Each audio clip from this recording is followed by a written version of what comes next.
আসসালামু আলাইকুম সুধী দর্শক, দূরের কাছে যে যেখানে বসে এই মুহূর্তে আমার এই ভিডিওটা দেখছেন তাদের সবাইকে মাহফুজা কিচেন ভিডিওতে ওয়েলকাম।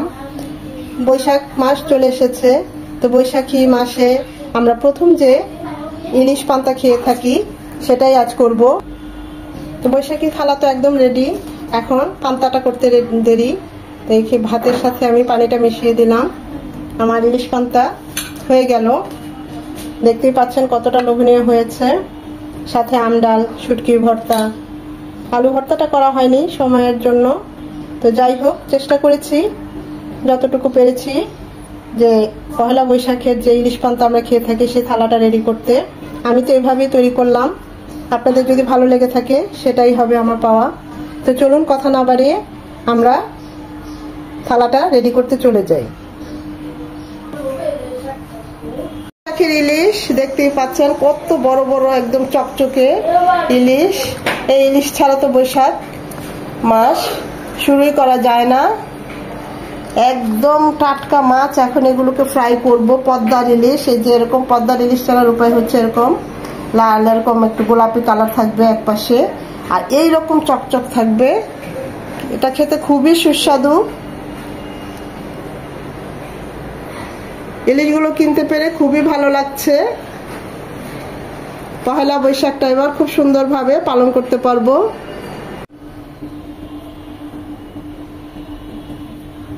বৈশাখীর থালা তৈরি করার জন্য আমাদের বৈশাখ মাসে আমরা যে প্রথম ইলিশ পান্তা খাই, তো সেই ইলিশ মাছ তো লাগছেই। পাট শাক, করলা ভাজি, আমডাল এসবই আজ তৈরি করব। তো প্রথমে ইলিশ মাছটাকে হাফ চামচ আদা রসুনের পেস্ট, একেবারে না দিলেই না, হাফ চামচ হলুদ গুঁড়ো, লবণ, মরিচটা আমি একটু এক চামচই দিয়েছি, একটু ঝাল ঝাল করব, আর হাফ চামচের চেয়েও কম ভাজা জিরে গুঁড়ো, এগুলো দিয়ে এখন মেখে নেব। এখানে কিন্তু লবণ আছে, সাদা বোঝা যাচ্ছে না, কিন্তু আমি নিয়েছি। হাত দিয়ে খুব ভালোভাবে মাছটাকে মাখিয়ে রেস্ট রাখা লাগবে না। অন্যান্য কাজ করতে করতে এমনি 10-15 মিনিট এটা রেস্ট হয়ে যাবে, মশলাটা মাছের ভিতরে ঢুকবে। মাছটা ভালোভাবে হওয়ার জন্য আমি এইভাবে একদম দেখেন মশলাটা যেন ভিতরে ঢুকে কেটে দিয়েছি একেবারে কাটার ভিতরটা বরাবর। এই যে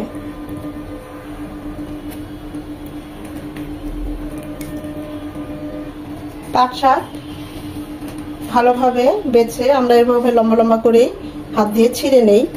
তো এভাবে ছিঁড়ে তারপর খুব ভালোভাবে ধুয়ে 5 থেকে 6 বার, কারণ পাট শাক অনেক সময় খুব বালু থাকে, তো মুখে লাগলে ভালো লাগবে না। তো পানিটা এভাবে ছড়িয়ে নিয়েছি।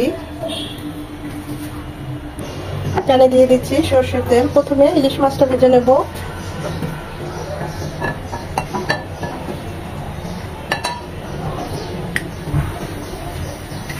তেলটা একটু বেশি দিচ্ছি, কারণ এই তেলেই পরে করলাটা ভাজবো।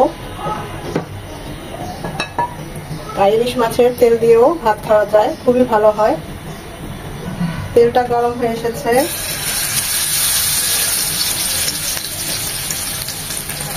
চুলার হিট মিডিয়াম এবং লো হিটের মাঝামাঝি থাকবে, তা না হলে কালার চলে আসবে ঠিকই, ইলিশ মাছটা ভিতরটা মচমচে হবে না।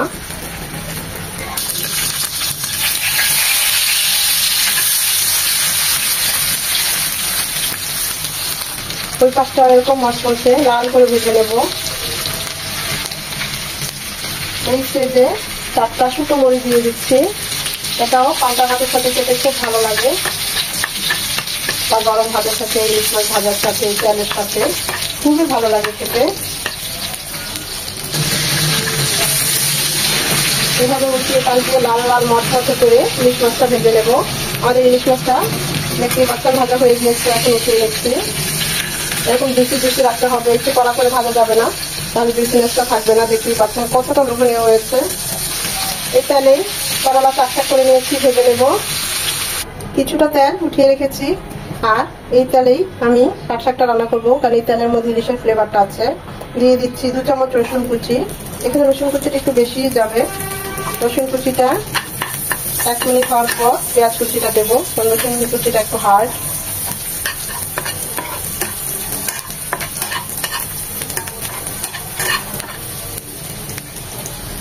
দিয়ে দেবো পেঁয়াজ কুচি 1 চামচ, রসুন কুচি আমি এখানে 2 চামচ দিয়েছি। পেঁয়াজ আর রসুনটা ভাজা ভাজা হবে।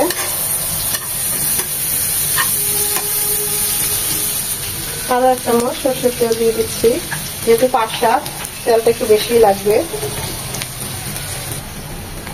সবকিছু ভাজা ভাজা হয়ে গিয়েছে, লাল লাল হয়ে গিয়েছে, খুব সুন্দর একটা রসুন কুচি থেকে অ্যারোমা চলে এসেছে। দিয়ে দিচ্ছি পাট শাক, প্রথমে অল্প দিয়ে নেড়ে চেড়ে নেব।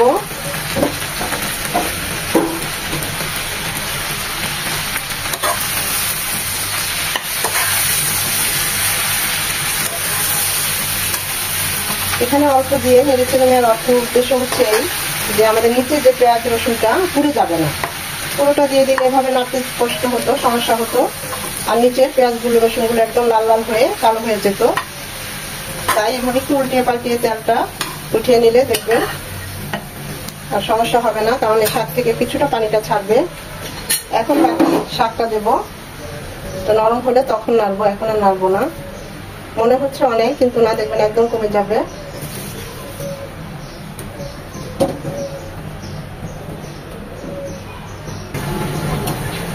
নরম হয়ে একদম কমে গিয়েছে, শাক থেকে পানি ছেড়েছে। এখন উল্টিয়ে পাল্টিয়ে ভালোভাবে মিশিয়ে নেব।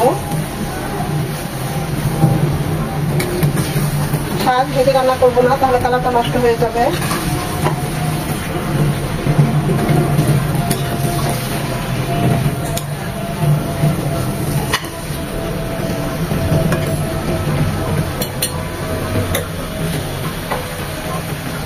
দিয়ে দেব স্বাদ মতো লবণ, শাক পাতা লবণটা খুব বুঝে দিতে হবে। 6-7টা কাঁচামরিচ মাঝখানে কেটে দিয়েছি ঝালটা বের হওয়ার জন্য।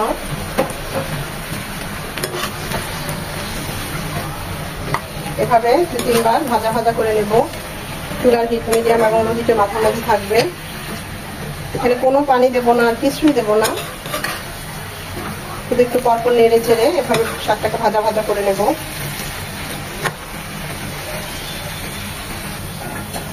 ওভার কুক করা যাবে না, তাহলে সেটা খেতেও ভালো লাগবে না। এরকম সবুজ সবুজ রাখতেই আমাদের শাকটা নামিয়ে নেব। দেখতেই পাচ্ছেন ভাজা ভাজা হয়ে গিয়েছে। পাট শাক ডাল দিয়ে রান্না করলেও সেটাও খুব ভালো হয়, সেটাও আমার ভিডিওতে দেওয়া আছে চ্যানেলে, চাইলে দেখে নিতে পারেন। ডাল দিয়ে পাট শাক অসাধারণ হয়। আমাদের পাট শাকটা একদম রেডি, আমরা এখন এটা নামিয়ে নেব। এখন থালাটা রেডি করার পালা।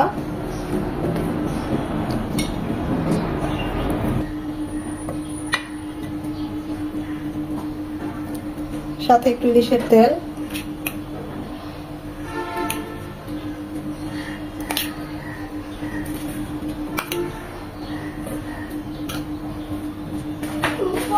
তৈরি করে ফেললাম বৈশাখী থালা।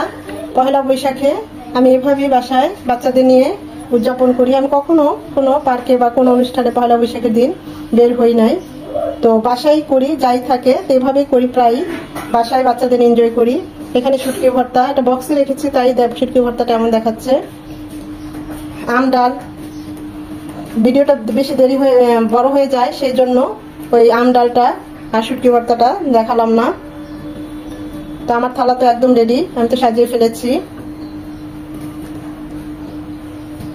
আশা করি ভিডিওটা আপনাদের ভালো লাগবে, আর যদি ভালো লেগে থাকে অবশ্যই লাইক করবেন, বেশি বেশি করে শেয়ার করে দিবেন, কমেন্ট করে দিবেন, কেমন হয়েছে জানাবেন। আপনাদের একটা কমেন্টের অপেক্ষায় থাকি, একটা লাইকের অপেক্ষায় থাকি, কারণ এই লাইকটা আমাকে পরবর্তী ভিডিও করতে সাহায্য করে।